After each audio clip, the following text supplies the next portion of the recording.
From the Broadway Rose Theater in the heart of downtown Tigard, the City of Tigard and TVC TV present Late Night in Tigard. Tonight's guest stars, Tigard Police Chief Kathy McAlpine, and helping to build a unified intercultural movement for justice across Oregon, the Outreach Coordinator for Unite Oregon, Mua Alcaltan. Please welcome your host, Mayor Jason Snider.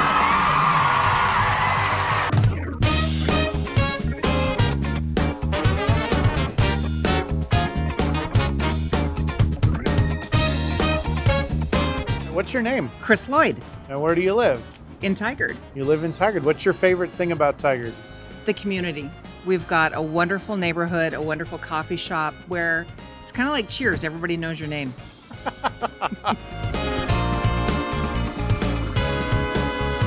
What's your favorite thing about Tigard?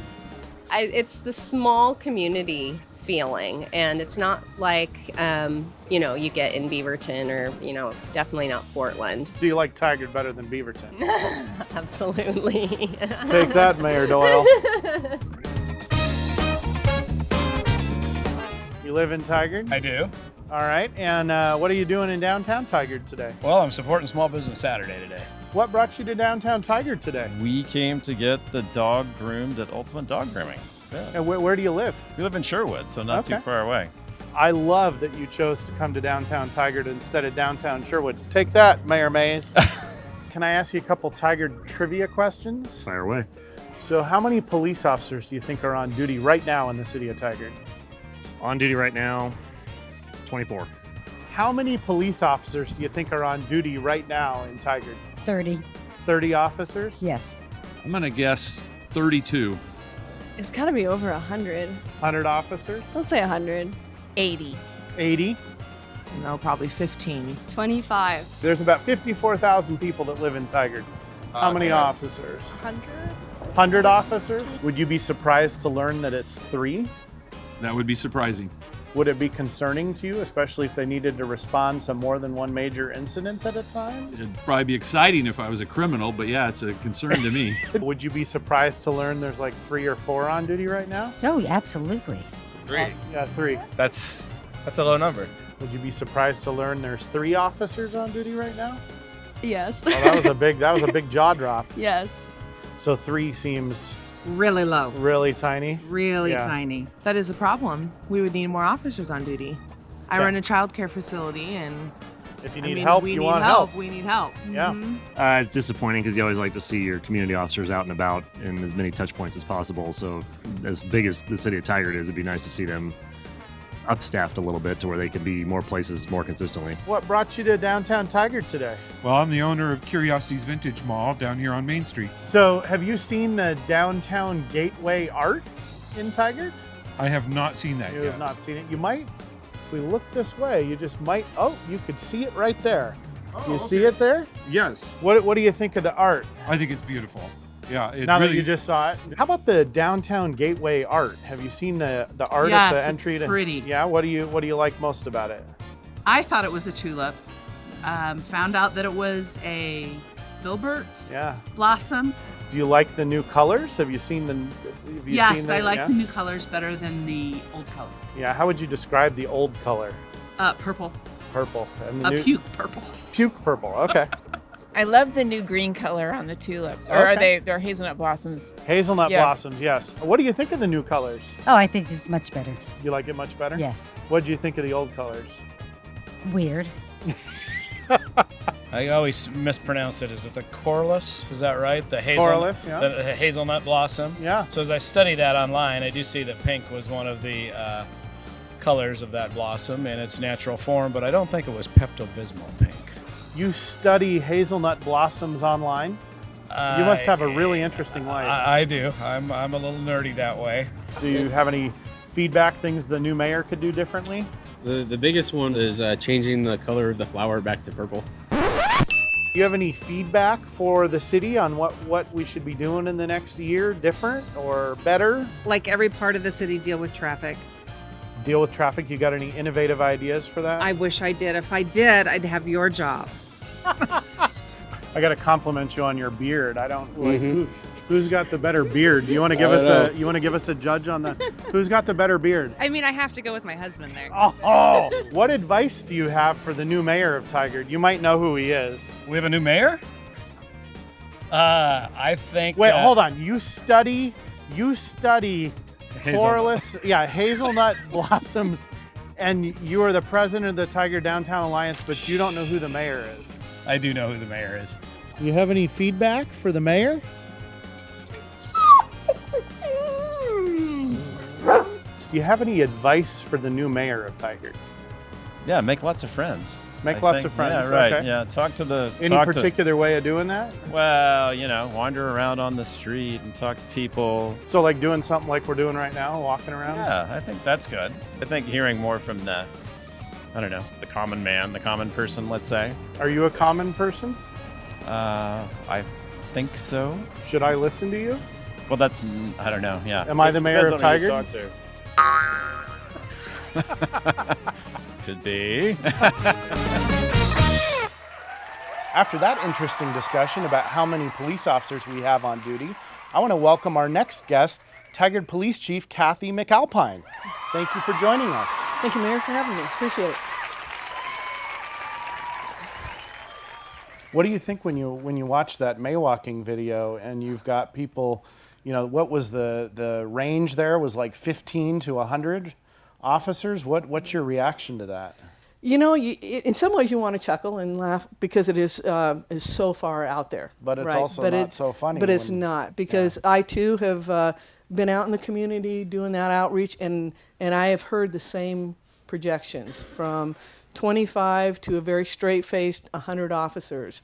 And so, which is great that the community feels safe and they think that we're out there. And for all those criminals out there, I hope you still think there's 100 officers out there, but that's not the reality. At least 40% of the time, we're really only at 3 officers or 4. And as you alluded to, when there's 2 major incidents, sometimes we cannot control both scenes at the same time, and that becomes a huge challenge. It's not safe to do so, right?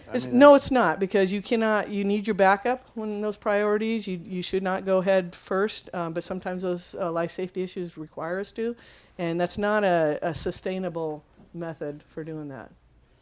I also was a little concerned as I did a ride along. I had Officer Wakeham on last year, and she asked me to go on a ride along, and I agreed to do that, and I did. And I was struck by how much overtime the officers are working in patrol who maybe don't necessarily want to be working that much overtime. You have any comment there? Sure. I mean, officer wellness is huge. That's gotten national attention. And when you talk about the volume of officers committing suicides at a high rate is astronomical. But there's plenty of studies there that talk about the wellness, the ability to decompress, not only on a day off, but also in between calls.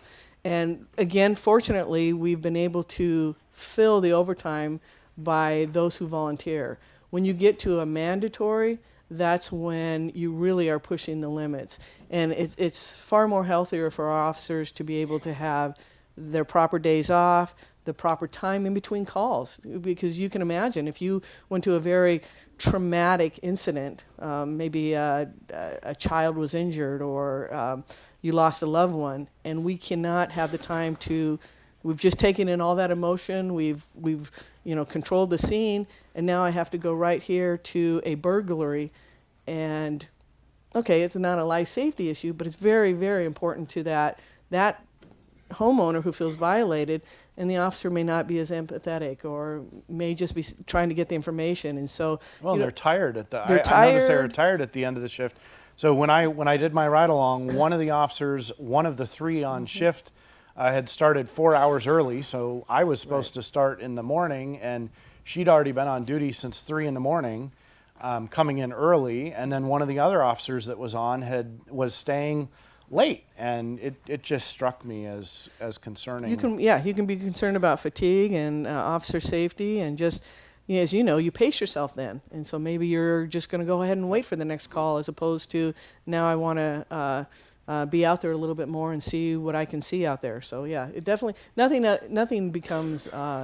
It's not a good thing, and it's not sustainable. For the community out there that's listening, I would tell you, I'm ringing the bell. Okay, I'm sending. What the do you mean by signal. that? Be clear. Very clear. Yes, I'm telling you that there's an erosion of service, that there is a concern, and I'm trying to make a wake-up call. So not today or tomorrow you're not going to see the city fall apart or anything like that. But erosion, as you can imagine, if not addressed, it just slowly creeps out there. And we've been eroding for a long time. That is correct. And when we're adding 1,200 more calls for service with actually fewer officers, and we don't get those additional officers from a community. It may take months to a year, but then all of a sudden you're going to wake up and go, how did Tigard get this way? For me, I would argue we're already kind of there. Yes. I know it's a judgment call, but. Right. Well, and I'm going mostly by the perception of the community when saying, I feel safe, which is great, or I think there's a lot of officers, so they may not be impacted yet. But for those folks, I'm telling you, there's a lot going on that our officers are responding to. And without the additional support, you're also, not only the burnout, but our ability to retain, because everybody around us is hiring You just law lost an enforcement officer, right? I You did. Lost another officer Yes. to another jurisdiction? That is correct, and we have a couple others looking. So the officers know that the community supports them, but they also want to see that in getting additional bodies. So that support needs to, not a thank you always, which is greatly appreciated, and keep that up, but also the support, and we recognize you're overworked, and we're going to get the necessary bodies that you need. What's it cost us from your kind of perspective when we lose an officer, both financially and then operationally? What is the impact? Well, it can take 18 to 24 months from the time somebody applies to all of the background, onboarding, training, getting the equipment. There's probably like a $350,000, and no, that's not what officers get paid. So No, but we wish between the training, the commitment financially Exactly. to get them to where they can be Right. on the road by themselves. Right. That's that number. And when you're losing more senior officers, the 5 to 7 years on, there's a value of that where they're very seasoned. They need very little supervision. If you're always onboarding new officers, you're always in that green area and slower, and they've got to learn some things. And so the balance of experienced officers to those that you're the newer ones is also important. I always worry about, and I see this in a variety of industries, and I think, Amazon pays people to quit, and part of why they do that, and it really applies here too, is that you end up in a situation where the only people that stay are the people that didn't have options to go elsewhere, and that's not really the police agency that I want to aspire the city of Tigard to be. No, and again, I would want to assure everybody that there are plenty of very dedicated officers that desire. They want to serve and protect in Tigard, and they'll stay here. But they they're want to feel just supported. asking. They want to feel Absolutely. supported. They just want the other resources. They want to know that they have a partner to back them up, but they also want to know that, hey, I can follow up on this investigation, or I can write a proper report and know that somebody else is covering my district. So I know you were out of town for the State of the City last year, but I shared a dumb criminal story. I don't know if you heard about that from my time when I was a reserve officer. I did. You spent lots of years in patrol and in detectives, right? 33 years. Yeah, so tell us your best, but try to be brief. It doesn't have to be if it's super entertaining. Right. But No pressure there. Yeah, no pressure there. Okay. Tell us a great dumb criminal story from your time. Okay, I'm gonna share this one because it is the most impactful. So when you think about, I can tell it again 33 years later, it left its impression. So in Tacoma, East Side, a lot of shootings, a lot of gang activity. But my partner and I, we were called to just a noisy parking problem. No problem. We're just rolling. That's how it came in. That's how it came in. Noisy party parking problem. Yes. Okay. And as we're Seems kind of benign. It is, but as we're driving, then we hear that now it's kind of escalated, and the homeowner's out in front yard, and now we're hearing shots fired. Oh, Getting serious quick. It is, and so we're responding a little quicker now. We get there, the neighbors say, yeah, the guy in that house, he just shot some fire, shot his gun up in the air. Okay, and again, it's just my partner and I. So we go, knock on the door, fatal funnel, so we're kind of beside the porch. Hold on, you got to translate fatal funnel. Okay, in the door. I know what you're meaning, but yeah, you don't want to stand in front of the door. Yeah. And so we're standing on the sides, and he opens the door, and he goes like this to the side. It's the side I'm on. I can see that there is a pouch, something of that nature. So I tell my partner, he may be reaching for a gun. He sees us, tries to back out into the house. We obviously don't want him to shut the door on us, so we tackle him. We get him under control. You do the usual, tackle him, take him down. But the concerning part was when the dust settled, we find out that it is a mini Meg light, a black mini Meg light. And what he had done was he had gone out. He was frustrated with this other party, people parking in front of his house. So his way of handling the situation was to take this mini Meg light, so the backside looked like the barrel of a gun, and he had a CD of gun noises, gunshots. So he played the CD, and he pointed this at people. So he was doing some theater. He was, and the adrenaline was so, the pucker factor. You guys almost took him out, probably, right? Yes, and so needless to say, I was not happy with him, and I made him go get evaluated at a hospital, even though I know, he wasn't. But you were going to get evaluated by a doctor because of your sheer stupidity on how you handled this. It's one thing to do that when you're like at the beginning when you're trying to intimidate your neighbors, right? But it's another thing to be putting your hand down by your waist while a couple of Tacoma police officers are standing there. Yeah. So different scenario. just again the sheer stupidity of what this could have, the outcome could have been. Just any slightly different variables. And so as a young officer at that time, I was just the adrenaline, the reality when the dust settled of how close we came to possibly shooting this guy over nothing was completely ludicrous to me. Chief, I want to thank you very much for taking the time to come chat with me today. Really appreciate it. Thank you, Mayor. Pleasure's all mine. Good to see you. And up next, I learned a number of things in my first year as mayor, and I'm going to share them with you in a top 10 list.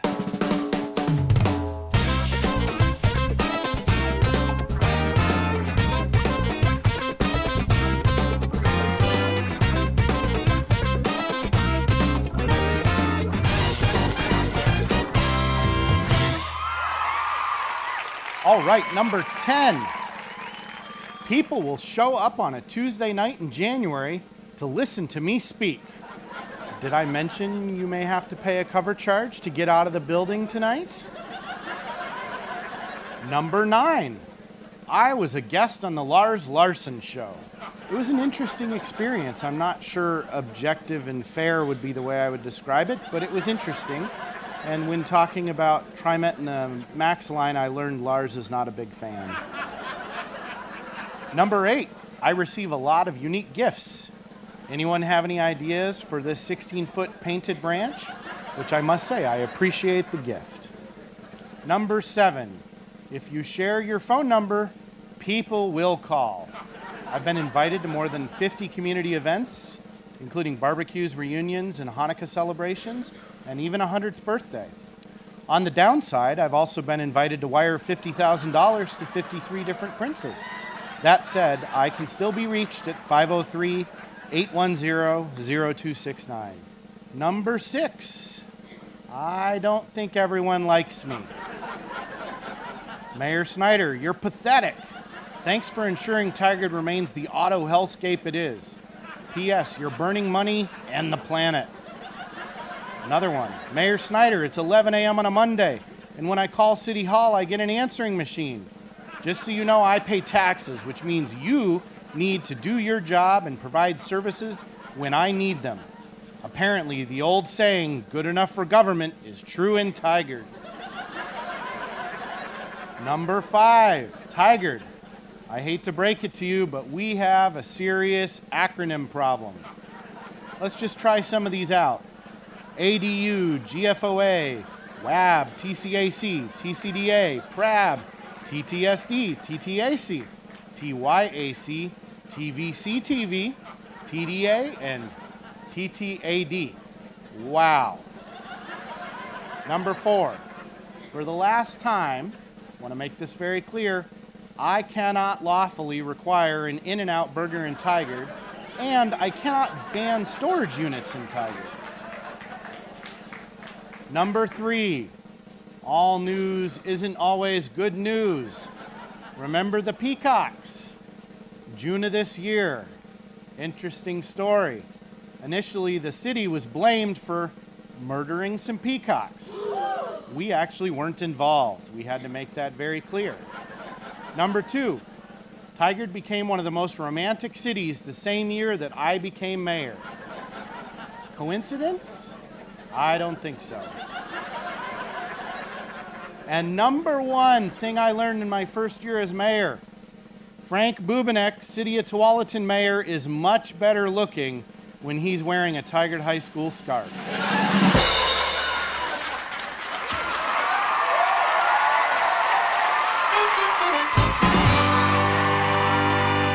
Here we go, quiet, and action. Welcome to the 2020 Tigard State of the City address. I want to... And action. After that interesting video, learning how many police our community thinks that we have, I want to welcome our next guest, Tigard Police Chief. Tell me about where to get the best donut in Tigard. Lots of the community views you as like the chief donut officer. Okay, first of all, Mayor, I have to say you're dating yourself. And I know from your law enforcement, but remember, it's no longer coffee and donuts. Oh, what is it? It is croissants and lattes. Oh. So, I hate to call you out like that, but that's what it is. He's now recording for blooper reel purposes, I'm sure. Don't worry about it. No, he would never do that. No, he wouldn't do that. No. We have a stunt double who's going to do your bloopers. That's excellent. Can the stunt double serve as mayor? From the Broadway Rose Theater in the heart of downtown Tigard. It's actually Tigard. Tigard. Yeah. From the Broadway Rose Theater in the heart of downtown Tigard. The city of Tigard. It's Tigard. Tigard. Yep. From the Broadway Rose Theater in the heart of downtown Tigard, the city of Tigard and TVC TV present Late Night in Tigard.